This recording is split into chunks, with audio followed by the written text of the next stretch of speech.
नमस्कार दोस्तों। जापान के वर्तमान पीएम फूमियो किशिदा ने देश में बढ़ती महंगाई बेरोजगारी से लोगों को दुखी देखकर पद छोड़ने का ऐलान किया है। अगले महीने यानी कि सितंबर में वे इस्तीफा दे देंगे। जनता की आवाज सुनकर इस्तीफा देने वाले वो बिरले यानी कि रेयर प्रधानमंत्री होंगे। यह एक बहुत बड़ी बात है कि आपके ऊपर कोई इल्जाम लगा और आपने बिना वक्त गंवाए उस इल्जाम के कारण पद त्याग कर दिया, वह भी इतने ऊंचे पद यानी कि जापान जैसे देश के प्रधानमंत्री का पद एक झटके में छोड़ दिया। लेकिन ऐसा सभी लोग नहीं कर पाते। मंत्री विधायक तो छोड़िए, यहाँ लोग पार्षद का पद भी छोड़ने को तैयार नहीं होते हैं। लेकिन जापान के प्रधानमंत्री फूमियो किशिदा ने ऐसी मिसाल पेश की है जो कहीं देखने को नहीं मिलती। महंगाई से जनता को दुखी देखकर उन्होंने खुद पीएम पद छोड़ने का ऐलान कर दिया है। उन्होंने कहा, देश में महंगाई बढ़ गई है, लोग परेशान हैं, उनका गुस्सा बढ़ रहा है, मैं यह सब देख नहीं सकता, इसलिए अगले महीने पद छोड़ दूंगा। उन्होंने ये भी ऐलान किया कि अब कभी भी वे पीएम का चुनाव नहीं लड़ेंगे। फूमियो किशिदा सितंबर में पद छोड़ने वाले हैं। फूमियो किशिदा ने कहा, राजनीति जनता के विश्वास के बिना नहीं चल सकती। मैं जनता के बारे में सोचते हुए ये बड़ा फैसला ले रहा हूँ। मैं चाहता हूँ कि देश में राजनीतिक सुधार हो। किशिदा 2021 में प्रधानमंत्री चुने गए थे, लेकिन उनके शासनकाल में जापान की अर्थव्यवस्था डगमगाने लगी। महंगाई चरम पर है, लोग कई तरह के मुसीबतों का सामना कर रहे हैं। बेरोजगारी बढ़ी है, जनता नहीं चाहती कि वे आगे इस पद पर बने रहें। लोग उनसे इस्तीफा मांग रहे हैं, इससे उनकी रेटिंग में भी तेजी से गिरावट आई है। किशिदा ने जनता की आवाज सुनी और खुद ऐलान किया कि वे कुछ दिनों में पीएम पद छोड़ देंगे। किशिदा की पॉपुलैरिटी को उस समय सबसे बड़ा झटका लगा जब उनकी पार्टी यानी जिस पार्टी से वो चुनकर आते हैं एलडीपी पर चंदे में ब्लैक मनी लेने का आरोप लगा। लोगों ने उन पर सवाल उठाए, इससे पार्टी के अगला चुनाव जीतने पर भी सवाल खड़े हुए।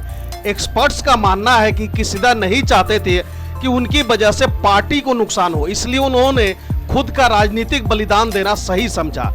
एलडीपी यानी कि लिबरल डेमोक्रेटिक पार्टी, जिसे अक्सर एलडीपी या जिमिंटो के रूप में संक्षिप्त में बोला जाता है, जापान में एक प्रमुख रूढ़िवादी और जापानी राष्ट्रवादी राजनीतिक पार्टी है, जिसका कोई भी मौजूदा प्रधानमंत्री तब तक राष्ट्रपति पद के दौड़ में शामिल नहीं हो सकता जब तक कि उसे जीत का भरोसा ना हो। यहाँ सिर्फ जीतना मायने नहीं रखता, आपको शालीनता के साथ जीतना होता है।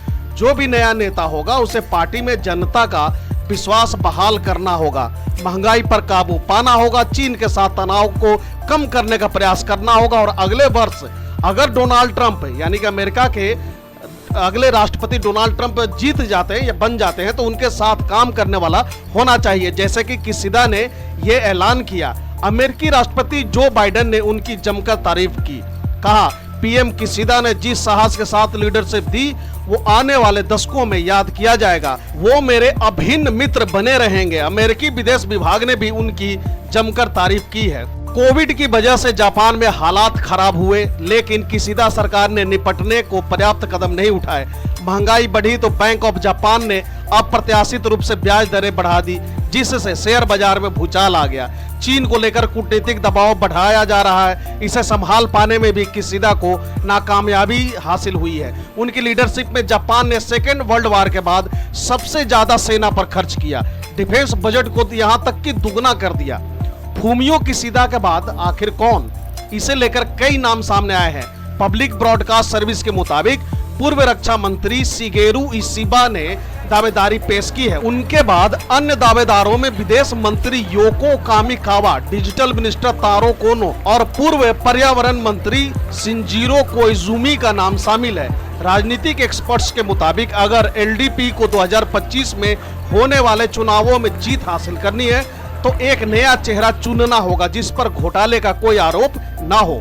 अगर ऐसा नहीं हुआ तो उसे करारी हार का सामना करना पड़ सकता है। जापान के प्रधानमंत्री फूमियो किशिदा ने अचानक ऐसा ऐलान क्यों किया? अगले महीने होने वाले पार्टी के चुनाव में वो हिस्सा नहीं लेंगे। उनके इस ऐलान ने उनके कार्यकाल को महज 3 सालों में खत्म कर दिया।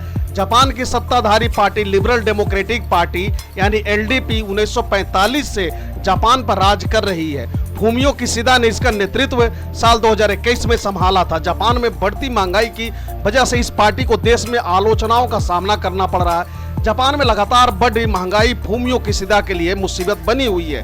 देश में बढ़ती महंगाई का सहारा लेकर उनके विरोधियों ने उन पर खूब निशाना साधा। इसके अलावा उनके कार्यकाल के दौरान चीन की आक्रामकता भी अपने चरम पर पहुंच गई। उनके विरोधी मानते हैं कि किशिदा की पॉलिसी चीन को रोकने के लिए नाकाम रही।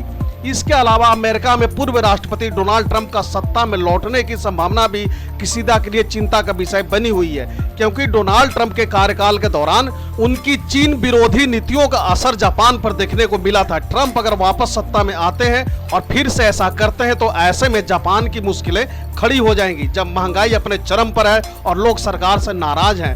प्रधानमंत्री फूमियो किशिदा ने मीडिया से बात करते हुए कहा, इस राष्ट्रपति चुनाव में लोगों को यह दिखाना जरूरी है कि एलडीपी बदल रही है और पार्टी एक नई एलडीपी है। इसके लिए पारदर्शी और स्वतंत्र चुनाव जरूरी है। एलडीपी में बदलाव दिखाने के लिए सबसे पहला कदम यह है कि मैं पीछे हट जाऊं। उन्होंने आखिर में कहा कि मैं आगामी अध्यक्ष चुनाव में हिस्सा नहीं लूंगा। 67 साल के किशिदा अक्टूबर 2021 से जापान के प्रधानमंत्री के पद पर हैं और बढ़ती कीमतों की वजह से उनकी और उनके पार्टी की पोल रेटिंग में तेजी से गिरावट देखी गई है। एनएचके पोल के मुताबिक इस साल उनकी कैबिनेट की रेटिंग करीब 25% रह गई।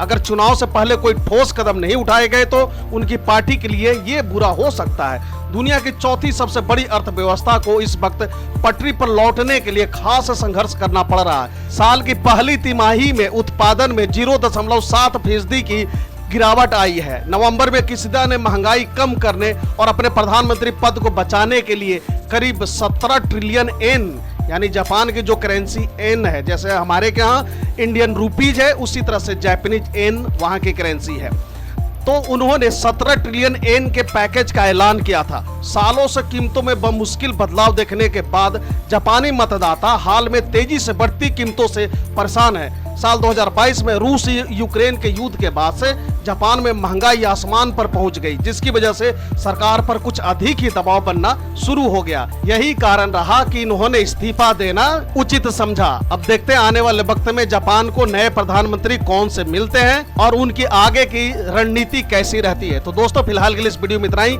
इसी तरह के इन्फॉर्मेटिव वीडियो देखते रहने के लिए बने रहे हमारे साथ। Thank you for watching. God bless you.